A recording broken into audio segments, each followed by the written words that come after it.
Welcome to Homework Check 11.4. Okay, so starting off here, number 1, try to find the area of this equilateral triangle. So we take 1/4 times side squared times the square root of 3. And sorry about this, but in this case the side is not 3, it's supposed to be 5. Sorry for that. So then you have 1/4 times 25 times the square root of 3. So then you get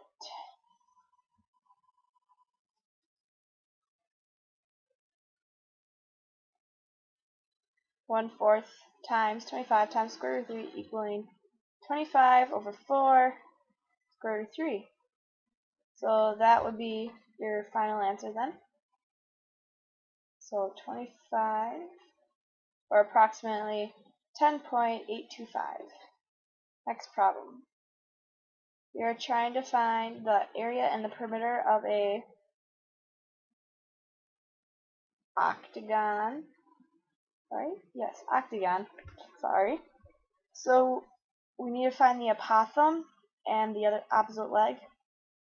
So you have to use trigonometry stuff. So you have a equaling 12 cosine of 22.5. You know it's 22.5 because you take 360 divided by how many sides there are. So 8. So then you get 45, and then you divide that by 2, so you get that little angle on top. And then you get x to equal 12 sine of 22.5. Then simplifying, you get one side to equal 24 sine of 22.5. So then your perimeter, you take the one side times 8, you get 192 sine of 22.5.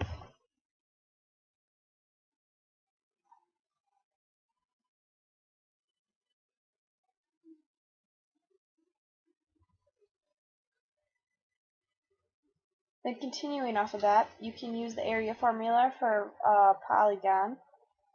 So 1/2 times the apothem, A, and times the perimeter. So then you would have 1/2 times 12 cosine of 22.5 times 192 sine of 22.5.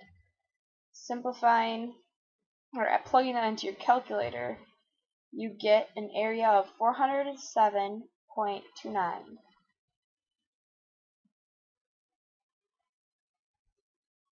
And then you can just solve the perimeter that that's the sides we forgot to write down, just to show you how we solved it. So the perimeter, you just solve for the p in the 192 sine 22.5 equation, you get 73.47. So this next problem, we're finding a pentagon. So we know a pentagon has 5 sides, so we take 365 5, which is 72. 72 divided by 2 is 36. So you have the top angle across from x right there, should be 36. So then setting up, you use trig again, and you have a equals 7 cosine of 36 and x 7 sine of 36. And then you take your x times 2 to equal one side, because x is half of that triangle of the pentagon, so you get 14 sine of 36 for one side, and then you can take it times 5 for the perimeter, so you have 70 sine of 36.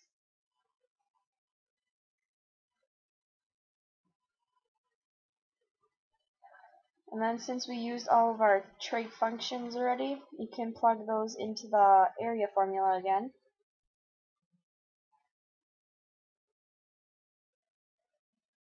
So then you have a equals 1/2 7 cosine of 36 times 70 sine of 36. And then you get that, after you multiply that all out with your calculator, you get an area of 116.504. So then since we already found our p, we just plug the number in, we get 41.144. Next problem here, hexagon. Oh, octagon, my bad. Okay, so we do the same thing as 2 basically, except we have the apothem already, so it's easier. So apothem equals 9, and then x equals 9 tangent of 22.5 to find that leg. Then one side would equal 18 tan of 22.5. Then your perimeter would, oops, going a little too fast. And then you multiply it out, and your perimeter would equal 144 tangent of 22.5. Then plugging that into the area formula, you have A equals 1/2 of 9 times 144 tangent of 22.5.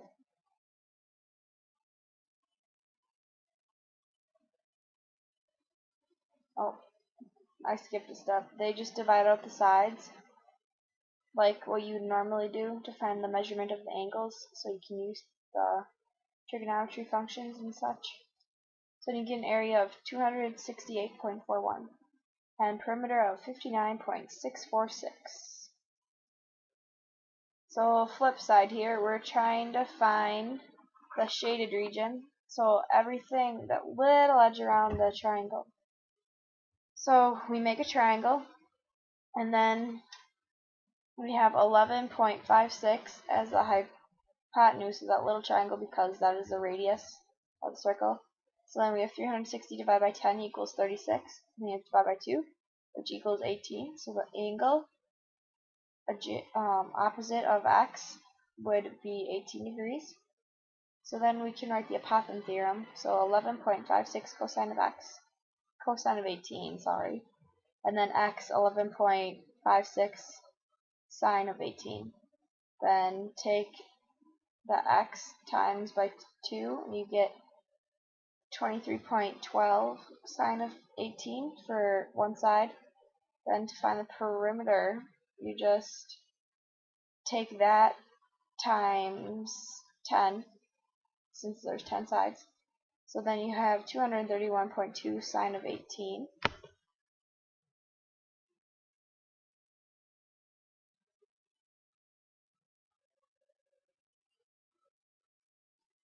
Continuing there, you can plug those into the area equation again. So you get 1/2 times 11.56 cosine of 18 times the perimeter, 231.2 sine of 18.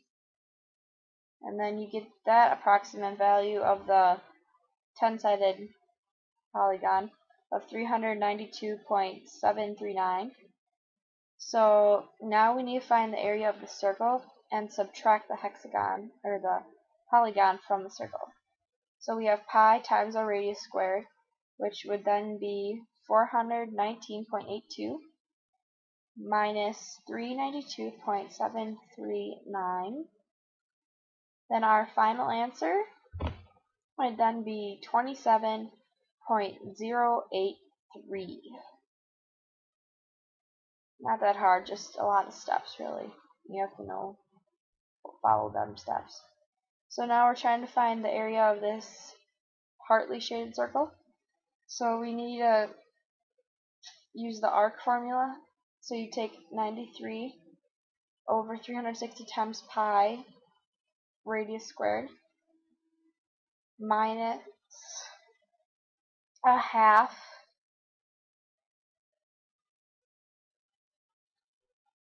of the diameter and the leftover degrees, right? Yes. Or you make a right triangle, cut the 93 in half, get 46.5 degrees. So then, using the apothem and the perimeter and such, you would get ax to equal 7.5 sine of 46.5. And then you get a base of 15 sine of 46.5. And then you get a height, or also the apothem in this case, of 7.5 cosine of 46.5.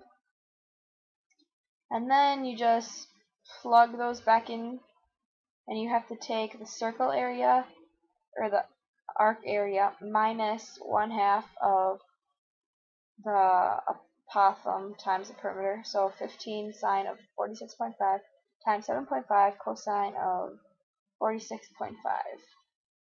And you get a total of 17.5648. That one's a little more tricky. Not much though.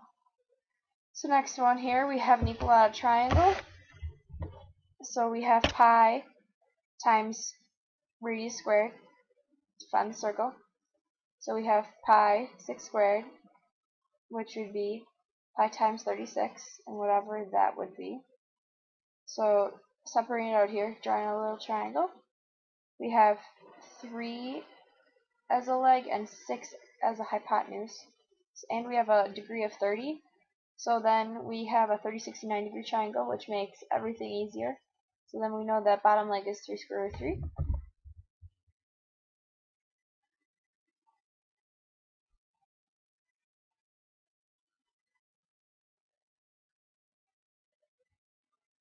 Just showing how we set that up and such.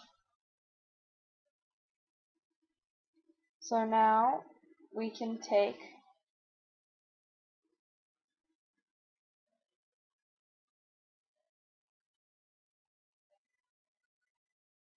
one side we know would equal 6 square roots of 3 because of the triangle. The one is 3 square roots of 3, and then you have another, so 3 plus 3 is 6, obviously. So you have 6 square roots of 3 for one side, and then you just take that times 3 to get the perimeter, which would then be 18 square roots of 3, I believe. But that does not matter in this case. We're just trying to find the area. So then we use the equilateral triangle formula. 1/4 side squared times the square root of 3. So we have 1/4 times 108 times square root of 3. Simplifying, we get 27 square roots of 3. And then if you plug 27 square roots of 3 in your calculator, you will get an approximate value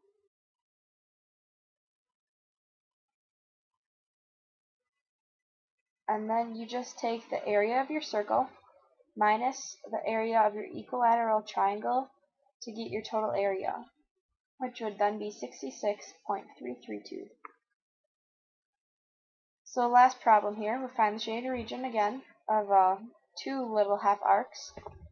So we use the arc formula, 92 over 360 times pi r squared, so times pi 5.4 squared.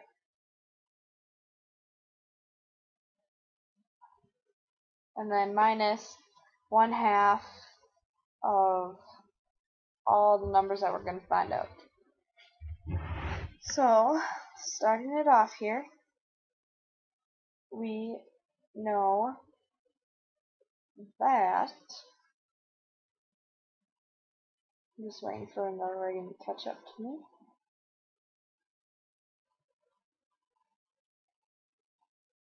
We can subtract 1/2 and 10.8. Oops, my bad. Got a little ahead. Because 5.4 is a radius of the circle.